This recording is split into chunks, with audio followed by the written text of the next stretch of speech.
You survive after you go through a clash with Ninjaman. You're going dead, your career going dead, or it going stop one place.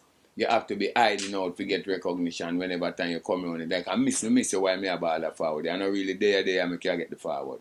You understand? So I'm tired to see youth and youth career destroy because of Ninjaman lyrical confrontation them. That's why I just give up and say, me done with that something here because too much people rise from the dust and me send them back down there.